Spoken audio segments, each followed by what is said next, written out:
Hello, darlings. So, I've had several people ask me what it was like for me at the hospital because they themselves were wondering if they should go, trying to work up the courage for it. So, I'm going to tell you guys what it was like for me when I went to the hospital the first time. Well, my doctor actually asked me to go. I had my first appointment with him ever. He'd offered me to be my family doctor. And I had my first appointment with him, and he asked if I had hurt myself since we'd seen each other like 2 weeks before, and I said yes, and I showed him all the burns on my wrist. And so he wanted me to go to the hospital, and he suggested it strongly, but he left the choice up to me, like I wasn't forced. I was very iffy, but he was very consoling and very kind and trying to convince me to go, and I was like, okay, like, and I have a hard time saying no anyway, so that didn't help. But I'm glad I didn't say no. Yeah. So, I go to the hospital, I check myself into the ER, they give me a cot in the psychiatric section of the ER. I have to wait for a doctor, and then the psychiatrist. And it's the psychiatrist who decides whether you go home or whether you go upstairs to the shrink unit, the psych unit. And while I was sent upstairs. And put under 24-hour guard even.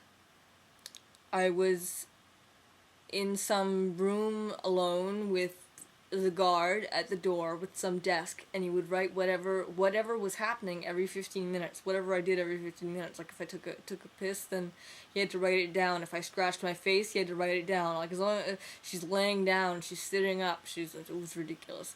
I couldn't go to the bathroom with the door closed completely. It had to be partially open so that they could listen and see, It's kind of embarrassing. Also showering with the door partly open, at least when I had the 24-hour guard. I was allowed to leave the room, but the guard would follow me everywhere. Everywhere. Always had to be in his view. Let's see. Oh, the first day was lunchtime. I was so terrified of staying in the lunch hall and eating with all these people that I didn't know. I'm not very outgoing. Well, I'm outgoing and I'm not at the same time. Whatever. I was just chicken shit and scared to sit there and with people I didn't know, and I just think I just repeated myself. But whatever. So I pretty much cowered in my room and sat in this chair in the corner and said, I'm not leaving. I'd rather not eat than go there. So my doctor came and saw me and saw how freaked I was, and he said that I could have my meal in my room, and he had them bring the meal in my room. But after that, I had to eat. They said I had to get used to eating with everybody else, and I did. Well, I had the guard pretty much watching me in the lunchroom or wherever it was that I would go. So for 2 days, I had a guard. Well, not the same guard, but anyways, every 8 hours it was a different guard.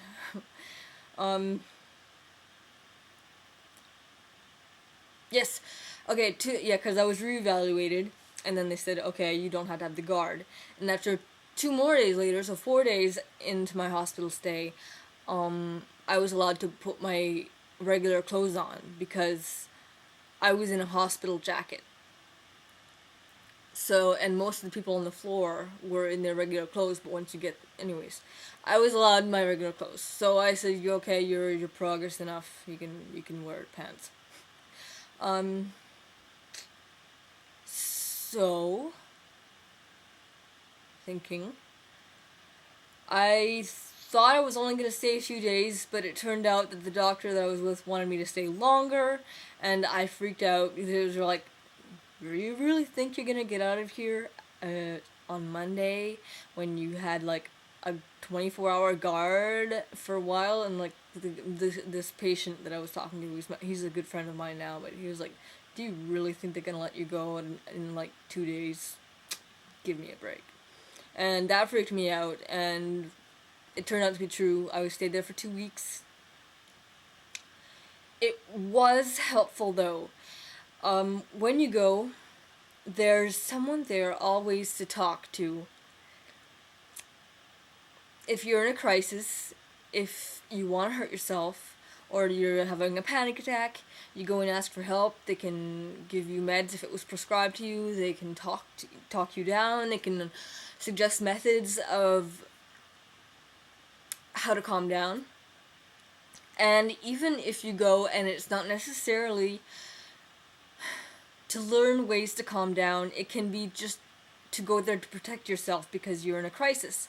And even if you don't learn how to get better and for future references, at least you're there in the moment of crisis and you're not hurting yourself. You don't have the tools to hurt yourself as badly as you could as if you were at home.